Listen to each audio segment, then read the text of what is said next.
if we are on a journey of true inquiry, of true deepening, of true looking within, is to start to untangle fear. First of all, fear is not a thing. It's not an entity, although it appears to become an entity when it becomes collective, when the collective momentum of mass unconsciousness, and then fear floats around, really a collection of thoughts, unconscious thoughts that we might hook into and then believe are our own thoughts.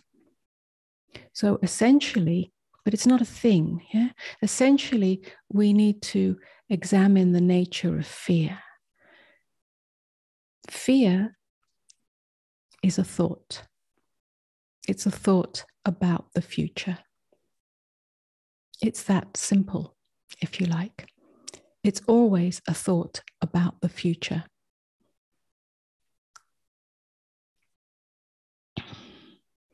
It's a thought of what might happen. It's never about what is happening. When I say what is happening, I don't mean a circumstance, because you may say, well, this bad thing is happening. Yes, this war right here in my town, in my city, in my country is happening, or whatever it might be. It's still a thought about the war. What's happening, what's truly happening, the most direct experience is what's here now in your very direct experience. It's immediate, it's direct, it's naked. It's that which is experienced prior to interpretation or interference. Fear is always an interpretation of what is happening, and then an interference with what is happening, a projection into the future. Always. It's a very unconscious kind of mechanism. And that mechanism is somehow coagulated, made more solid, made more dense, made more like you can't see through it. It becomes more dense by the information that we are fed from others, from media, from whoever it might be, friends, family. This bad thing is happening, and then that kind of adds to the unconscious mechanism of constantly projecting into the future. But what if? Very often we can't make decisions in life. I come across this over and over again, and these can be minor decisions, not major life decisions, although it can be that as well. I have a choice. I don't know whether to make this decision or that decision, to take this path or this path. And we're paralyzed because in that seeming choice making, there's already a what if I do this, and what if it goes wrong? What if it, And so everything has a sort of add-on of what if, and it's a very quick and unconscious mechanism. So it doesn't matter whether it's to do with something mundane or something that is a major kind of situation. Always this mechanism is in place. When we start to harness our innate capacity to rein in the tendency of mind to constantly come to a conclusion about what might happen. Yeah. Then we start to come into presence. It's as simple as that. Presence is spaciousness. There's an inner spaciousness. It's almost like you pause for a moment. You're not being pulled by a galloping horse that is out of control. Yeah? So this is not the same as repressing thought. It is not the same as getting rid of thought. It is a gentle reining in of you as awareness. It's like you're separating from thoughts. You are not your thoughts. You are awareness. And awareness has the ability, the capacity, and the choice to either get lost in the movie of thoughts, in the drama of thoughts,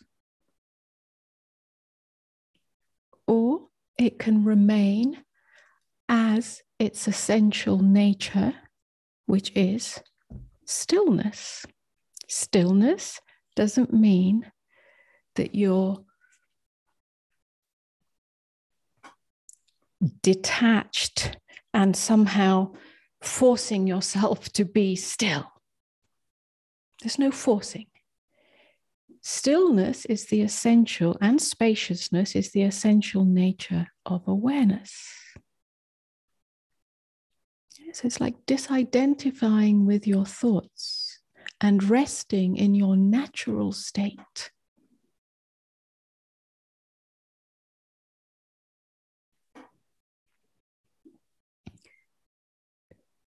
This is the foundation.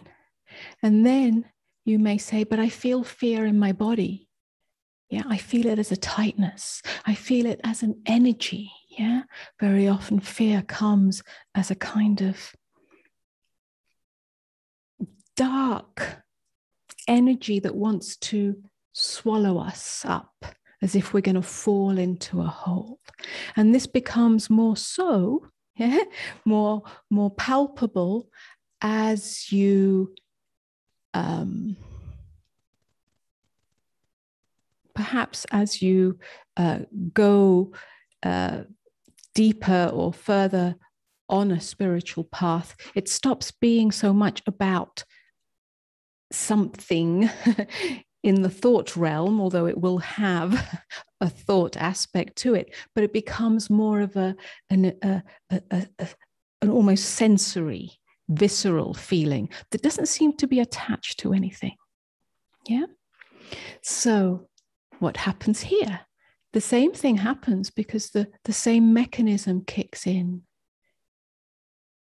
Yeah. The same mechanism of, if I simply meet this fear as if it was a guest in my house, it's going to destroy me. It's going to hurt me, but usually destroy me. Yeah. So there's a fear of the unknown. There's a fear, an existential fear of something ending, the me that I know myself as ending. This is absolutely right. It will end you. It will end you, but in the most glorious way. Yeah. So what do we do here? The invitation, again, is not to overcome, to get rid of, to push away, but to rein in any tendency to resist, to reject. This is the seed of awakening, the end of resistance. Yeah. Go back to what was said, waiting for some magical moment to come where you're suddenly elevated into unending bliss, and there's the awakening, is not the answer. That is a big fat illusion. Yeah, it's a myth. It may happen, but that's not it. It's in this, in the moments when something seems to arise as an energetic experience, and there is in you a resistance, a rejection, a denial, a need to suppress, a need to run away from, a need to squash down. Because behind that is the same old unconscious mechanism of what if? Yeah, subtle projection into the future. And that projection almost always has something terrible happening, something bad, something that will hurt me, something that will harm me, something that will render me helpless or powerless, something that will take away everything that I know and think. And so your very survival, or the survival of the ego self, is dependent seemingly on your ability to push it away, squash it away, get over it, distract yourself, and so on. This is not the answer. Awakening happens in that moment. Yeah, at least the seed of awakening happens in that moment, in the moment where you stop resisting. Even if it means you're swallowed up into a big black hole and you're never seen again. You lay down your life. You lay down yourself for the unknown, because the unknown holds the seed of love. What you're actually laying down is the ego self. What you're actually laying down is the mechanism of awareness getting lost in the movement of mind, which is always towards something and away from something, towards what it thinks will be its salvation and away from what it thinks is its demise. And when awareness gets lost in that, and that becomes the default, that's what we call the ego. And the whole world is run by this. And the whole reflection from the world is to make this ego mechanism a reality, the only reality that human beings can know, totally lost in the dream. We should be afraid. We should try and avoid. We should resist this. We should turn away, and so on and so on and so on. So stop. Stop for a moment wherever you are in your own life experience. And in that stopping, in that reining in, then yes, it's not just bliss in that moment, although it may be a moment of peace, because there is an opening there. True nature as awareness, open awareness, the light reveals itself. And then perhaps a deeper kind of terror arises. A terror that if I keep living from this openness and nothing can be denied and nothing can be rejected,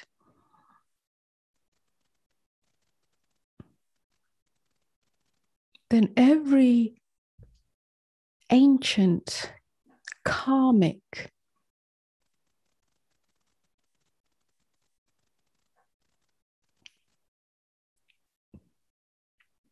energy, which will include fear. We've inherited fear from our animal system of survival. We've inherited fear from our culture. We've inherited fear from most of us, many of us, from our families. Don't do this, this will happen. Yeah. And however our parents were and our families were around their relationship with the world, we've inherited fear. So all these ancient movements of fear that may not have been seen before will come forwards into that light, to be met, to be allowed. Yeah. So we can begin to cultivate an attitude of curiosity rather than fear of fear. Yeah, there is so much fear of fear itself, as if fear would destroy you, as if touching it, tasting it, because that's what it is. It's a texture. It's a texture which has a whole bunch of thoughts behind it.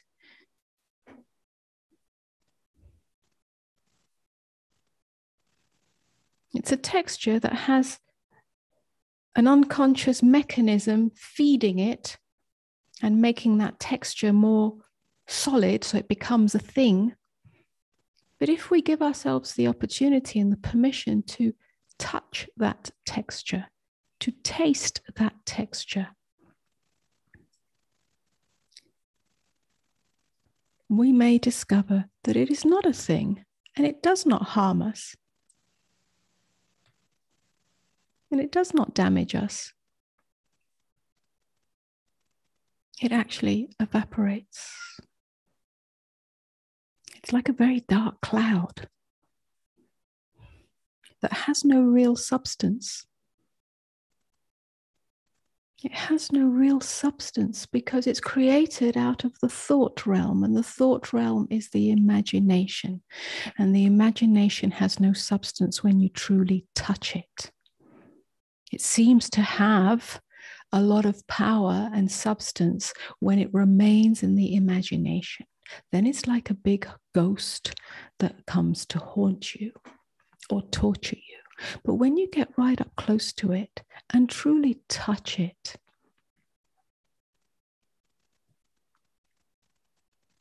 it has no reality at all. So becoming fearless is not about becoming a super strong person on the human realm, on the self-confidence realm, on the I'm all powerful, I can defeat this realm, on the level of positive thinking and I'm going to control my thoughts and my feelings so I become fearless. No. It's about seeing through the illusion of fear, the dream of fear, the unreality of fear. And the only way is to get up right up close. Yeah, there's two. Yeah, I've been talking actually about two sides of the same coin. One is through the doorway, if you like, or the angle, the side of awareness itself. Becoming aware of the mechanism of constantly projecting into the future, the what ifs, the buts, the, this terrible thing's going to happen, and what if this happens, and it destroys my life, and so on and so on. And to actually look at that, yeah, not just be asleep in it, or lost in it, but look at it and look at it from the place of awareness, and rein it in. Come to know yourself as that awareness, an awareness that doesn't move. It doesn't get lost in the thought realm, in the dream world. It stays right here. That's one way in. The other way in is to meet the energy of fear, if it feels like an energy, a sort of mass, to meet it through what I'm calling touching it. Touching it doesn't come from the mind, from the thought realm. Touching it comes from a deeper place within you that it isn't locatable. Yeah. It's like getting right up close and intimate with it. Yeah, you think it's located in your body. Oh yeah, but the fear's here, or the fear's here, or yeah, it's not in your body. Although it can create tension in the muscular system, it can create agitation in the nervous system. That's the byproduct. It's not where it starts.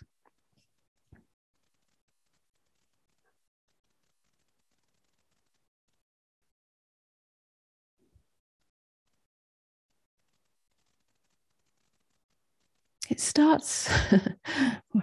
It starts in the realm of consciousness, yeah, awareness. You're either rejecting, suppressing, controlling, or you're relaxing into beingness. And that beingness has a spaciousness and a stillness to it. And from that place, you can be intimate with what arises because there's no resistance. And in that intimacy, you can experience what is real and what is unreal.